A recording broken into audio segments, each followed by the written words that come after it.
Alors les modalités pour le gros œuvre. Hein, je ne suis pas rentré dans tous les corps de métier, comme je vais vous demander de travailler pour le gros œuvre, mais bon, pour tous les corps d'État, c'est quand même, ça ressemble beaucoup, le gros œuvre étant le plus compliqué. Voilà. Donc les principaux risques que vous pouvez avoir à énumérer dans votre PPSPS, là ça en est une liste assez exhaustive, hein, faite par l'OPP-BTP, vous n'aurez pas forcément tout ça à traiter, mais enfin voilà les principaux risques qui sont repérés par l'OPP-BTP.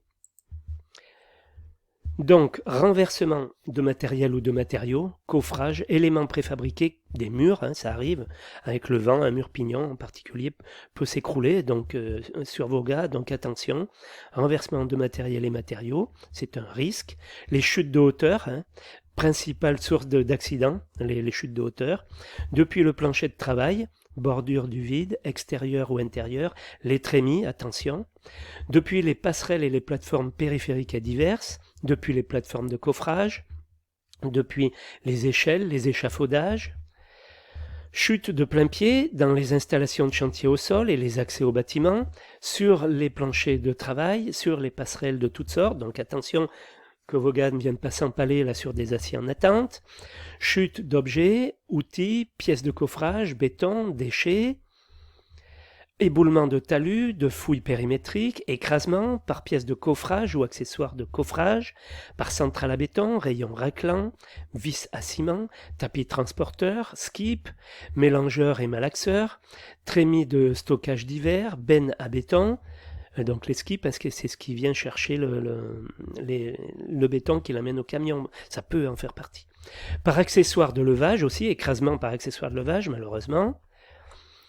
Effondrement d'ouvrage en phase intermédiaire, attention, effondrement du matériel, de l'étaiement, des passerelles, des coffrages sous des charges diverses, éléments préfabriqués en cours de pose, malheureusement, les prédales, attention, éléments en cours de manutention,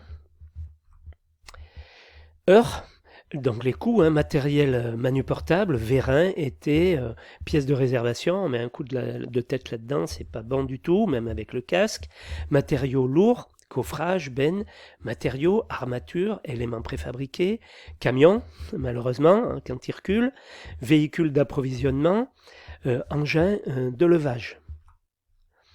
Risques chimiques par exposition au ciment, aux huiles de décoffrage, aux adjuvants, aux produits de scellement.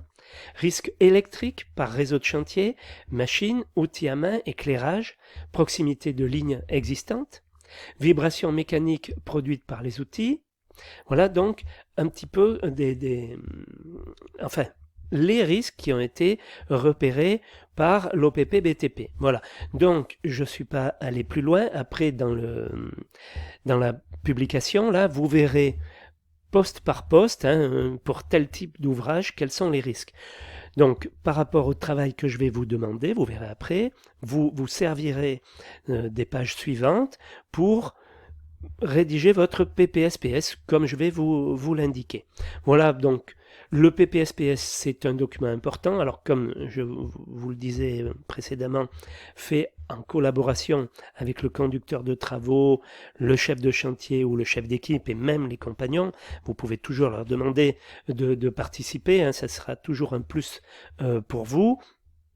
Et puis, c'est de la collaboration, même quand il est terminé. Avant de le mettre dans l'enveloppe, on le lit à plusieurs pour être sûr qu'il n'y a pas d'erreur dans le PPSPS. C'est un document sensible et comme vous l'avez vu, qui peut coûter cher à vos gars sur le chantier d'abord, et puis en cas de non-suivi, vous avez compris qu'il peut y avoir des sanctions de la part même de l'inspection du travail. Hein, voilà.